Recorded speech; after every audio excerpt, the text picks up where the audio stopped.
Apple এবং Samsung এই দুইটি কোম্পানির নাম শুনলেই আমাদের চোখের সামনে ভেসে ওঠে স্মার্টফোন জগতের দুইটি ব্র্যান্ডের কথা। আপনি যদি বর্তমানে বিশ্বের সবচেয়ে প্রভাবশালী টেক কোম্পানির কথা বলেন, তবে সবার ওপরে থাকবে এই দুইটি ব্র্যান্ড।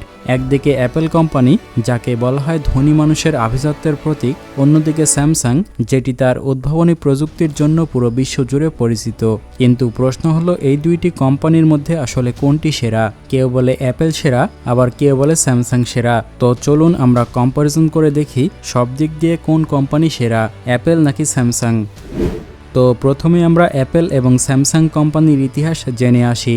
1976 সালে যখন আমেরিকায় কম্পিউটার বিপ্লব ঘটতে শুরু হচ্ছিল, ঠিক তখনই জন্ম নেয় অ্যাপল কোম্পানি। 1976 সালে স্টিভ জবস, স্টিভ ওজনিয়াক এবং রোনাল্ড ওয়েন এই তিনজন মিলে সাধারণ একটি গ্যারেজ থেকে অ্যাপল কোম্পানির যাত্রা শুরু করেন। প্রথমে তাদের স্বপ্ন ছিল এমন একটি কম্পিউটার তৈরি করা যা পুরো বিশ্বকে তাক লাগিয়ে দেবে। তাদের তৈরি প্রথম পণ্যটি ছিল অ্যাপল ওয়ান। এটি হাতে তৈরি সার্কিট বোর্ড মাত্র, যার মাধ্যমে তারা বাজারে জনপ্রিয়তা পেতে শুরু করে।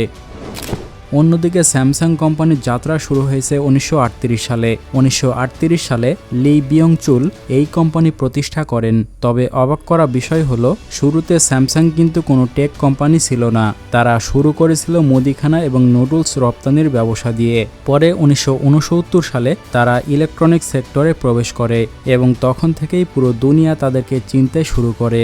এরপর একের পর এক পণ্য তৈরি করে তারা বর্তমানে বিশ্বের সবচেয়ে টেক কোম্পানিগুলোর একটিতে পরিণত হয়েছে।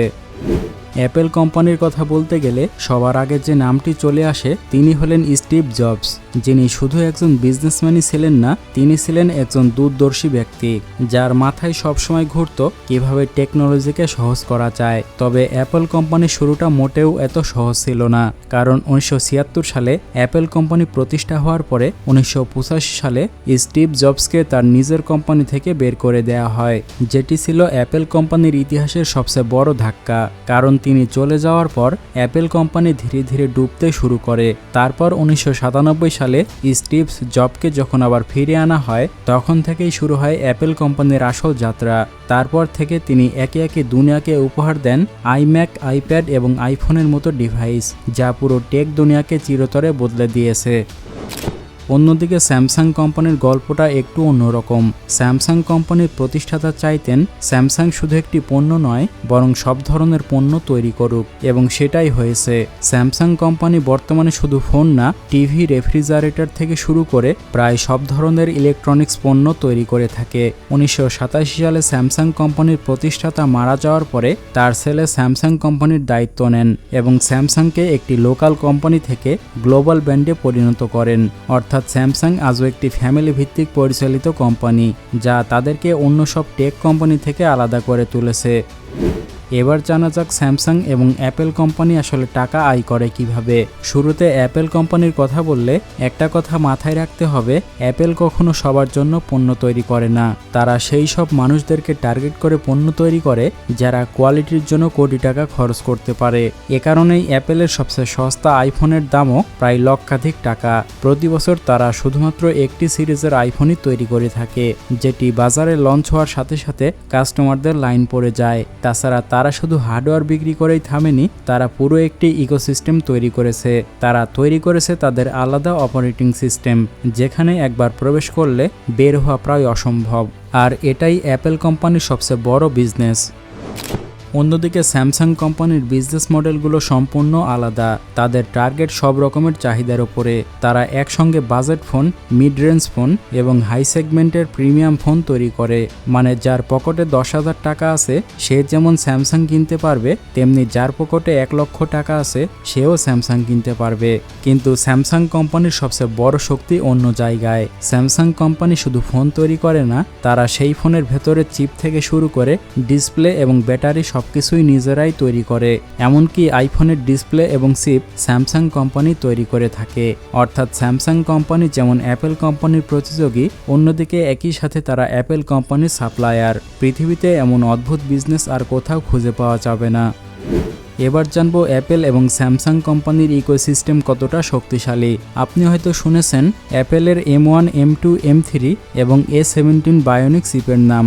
এই চিপগুলো এতটাই শক্তিশালী যে একটি আইফোন অনেক সময় সাধারণ ল্যাপটপকেও হার মানিয়ে দেয়। আসলে তাদের আসল শক্তি শুধু হার্ডওয়্যারে নয়, তাদের আসল শক্তি হলো ইকোসিস্টেমে।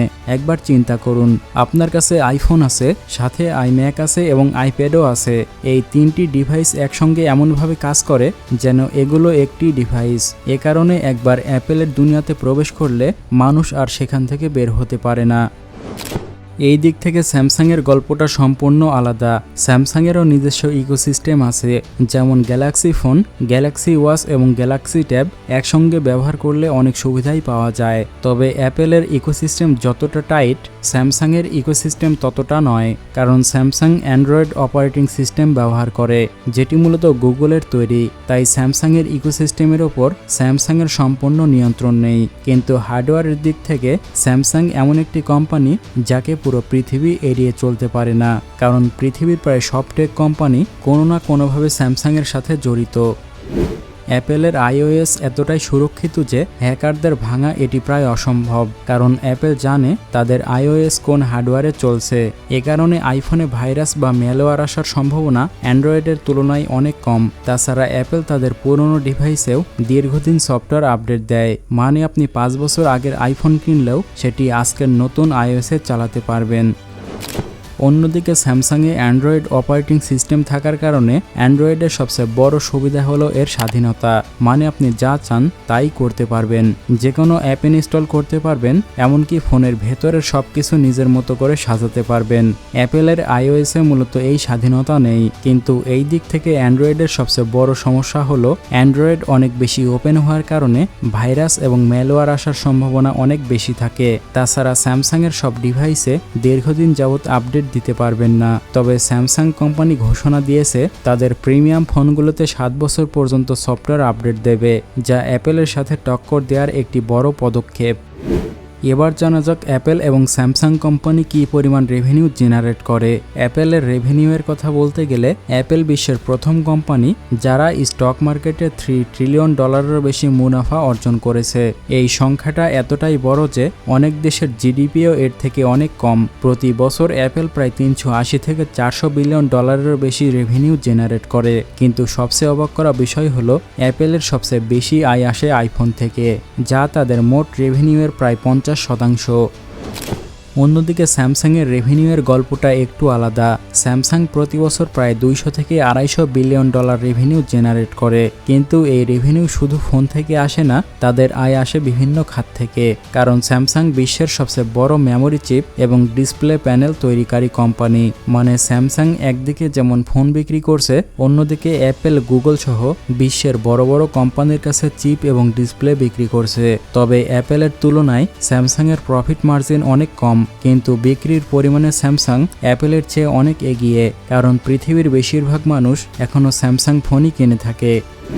অ্যাপেল কোম্পানি কখনোই প্রথমে কোনো নতুন টেকনোলজি নিয়ে আসে না, কিন্তু যখন আনে তখন সেটাকে এতটাই নিখুঁত করে আনে যে পুরো দুনিয়া সেটা নিয়ে পাগল হয়ে যায়। যেমন টাচ স্ক্রিন ফোন অ্যাপেল প্রথমে আনেনি, কিন্তু 2007 সালে যখন স্টিভ জবস আইফোন তৈরি করে দেখালেন তখন পুরো দুনিয়া জানতে পারে স্মার্টফোন মানে কি। তাছাড়া স্মার্ট ওয়াচও অ্যাপেল প্রথমে আনেনি, কিন্তু অ্যাপেল ওয়াচ বাজারে আসার পর সেটি বিশ্বের সবচেয়ে বিক্রিত স্মার্ট ওয়াচ হয়ে যায়। এমনকি ওয়্যারলেস ইয়ারফোনও অ্যাপেল প্রথমে আনেনি, কিন্তু এয়ারপডস বাজারে আসার পর সেটি একটি ফ্যাশন আইকন হয়ে যায়। এটাই অ্যাপেল কোম্পানির আসল রহস্য। তারা নতুন কিছু আবিষ্কার করে না, তারা পুরনো জিনিসকে এতটাই সুন্দর করে তোলে যে মানুষ সেটাই সেরা মনে করে। অন্যদিকে স্যামসাং এই দিক থেকে আলাদা।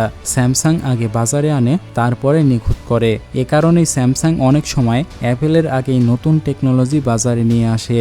যেমন স্যামসাং বিশ্বের প্রথম ফোল্ডেবল স্মার্টফোন বাজারে এনেছিল, যা দুনিয়াকে তাক লাগিয়ে দিয়েছিল। তাছাড়া স্যামসাংয়ের ডিসপ্লে টেকনোলজি এতটাই উন্নত যে বিশ্বের বেশিরভাগ প্রিমিয়াম ফোন স্যামসাংয়ের ডিসপ্লে ব্যবহার করে। এবার জানবো অ্যাপেল এবং স্যামসাং কোম্পানি প্রতি বছর কি পরিমাণে পণ্য সেল করে। অ্যাপেল সংখ্যাতে অনেক কম ফোন বিক্রি করলেও তারা রেভিনিউ জেনারেট করে সবথেকে বেশি। পুরো বিশ্বের স্মার্টফোন বাজারে অ্যাপেলের বিক্রি মাত্র 17 থেকে 20%, মানে প্রতি 100টি স্মার্টফোন বিক্রি হলে তার মধ্যে মাত্র 17 থেকে 20টি আইফোন সেল হয়। কিন্তু অবাক করা বিষয় হলো এই বিক্রির মোট মুনাফার প্রায় 80 থেকে 85%ই অ্যাপেল সম্পূর্ণ একা নিয়ে যায়। এর কারণ হলো অ্যাপেলের প্রতিটি ফোনের দাম অনেক বেশি। তাছাড়া আমেরিকা ও ইউরোপের মতো ধনী দেশগুলোতে অ্যাপেলের আধিপত্য অনেক বেশি। আমেরিকায় প্রতি 100টি স্মার্টফোনের মধ্যে প্রায় 55 থেকে 57টি আইফোন সেল হয়, মানে আমেরিকাতে স্যামসাংয়ের চেয়ে অ্যাপেল অনেক বেশি এগিয়ে। এ কারণে অ্যাপেল সংখ্যায় পিছিয়ে থাকলেও বিজনেসে অনেক এগিয়ে রয়েছে। অন্যদিকে স্যামসাং পুরো বিশ্বের স্মার্টফোন বাজারে প্রায় 20 থেকে 22% বিক্রি করে 1 নম্বর অবস্থানে আছে, মানে বিক্রির সংখ্যায় স্যামসাংই বিশ্বের সবচেয়ে বড় স্মার্টফোন কোম্পানি। কিন্তু কিভাবে? কারণ স্যামসাং এশিয়া, আফ্রিকা এবং লাতিন আমেরিকার মতো উন্নয়নশীল দেশগুলোতে অনেক বেশি জনপ্রিয়, যেখানে মানুষ সাশ্রয়ী মূল্যে ভালো ফোন পেয়ে যায়। তবে স্যামসাংয়ের জন্য সবচেয়ে বড় চ্যালেঞ্জ অন্যান্য কোম্পানি যেমন শাওমি, অপ্পো এবং ভিভোর মতো চীনা কোম্পানিগুলো স্যামসাংকে এতটাই চাপ দিচ্ছে যে স্যামসাং তাদের কৌশল বারবার পরিবর্তন করছে। তবুও বিক্রির সংখ্যায় স্যামসাং এখনও বিশ্বের 1 নম্বর স্মার্টফোন কোম্পানি। পৃথিবীতে এমন অনেক মানুষ আছে যারা অ্যাপেলের নতুন আইফোন বের হওয়ার আগের রাত থেকে দোকানের সামনে লাইন দিয়ে বসে থাকে শুধুমাত্র একটু আগে আইফোন পাওয়ার জন্য। এটা কোনো সাধারণ ব্র্যান্ড লয়ালিটি না, এটা প্রায় একটা ধর্মীয় বিশ্বাসের মতো। গবেষণায় দেখা গেছে অ্যাপেলের প্রায় 92% কাস্টমার পরের বার ফোন কেনার সময়ও আইফোনই কেনেন। তাছাড়া অ্যাপেলের ব্র্যান্ড ইমেজ এতটাই শক্তিশালী যে অ্যাপেল কোনো বড় অ্যাডস না দিলেও তাদের পণ্য বিক্রি হয়ে যায়, কারণ অ্যাপেলের প্রতিটি কাস্টমার নিজেই একজন ব্র্যান্ড অ্যাম্বাসেডর। তারা নিজেরাই তাদের বন্ধু এবং পরিবারকে আইফোন কিনতে উৎসাহিত করে। অন্যদিকে স্যামসাংয়ের সবচেয়ে বড় শক্তি হলো তাদের বিশালতা। আপনি পৃথিবীর যে প্রান্তে যান, এশিয়া হোক বা ইউরোপ, স্যামসাংয়ের নাম সবাই জানে। তবে স্যামসাংয়ের কাস্টমার অ্যাপেলের মতো অতটা শক্তিশালী না। স্যামসাংয়ের অনেক কাস্টমার আছে যারা সুযোগ পেলে আইফোনে শিফট হতে দ্বিধা করে না, কারণ স্যামসাং সব ধরনের ফোন বানায়, তাই তাদের কাস্টমারের মধ্যে একই রকম আবেগ তৈরি হয় না। তাছাড়া স্যামসাং তাদের ব্র্যান্ড ইমেজ তৈরি করতে অনেক বেশি পরিমাণে বিনিয়োগ করছে।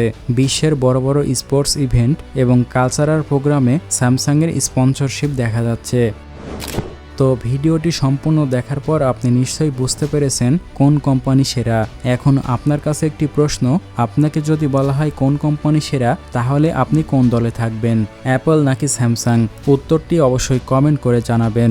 আর ভিডিওটি যদি ভালো লেগে থাকে তাহলে এখনই লাইক দিয়ে চ্যানেলটি সাবস্ক্রাইব করুন। দেখা হচ্ছে পরবর্তী নতুন কোনো এপিসোডে।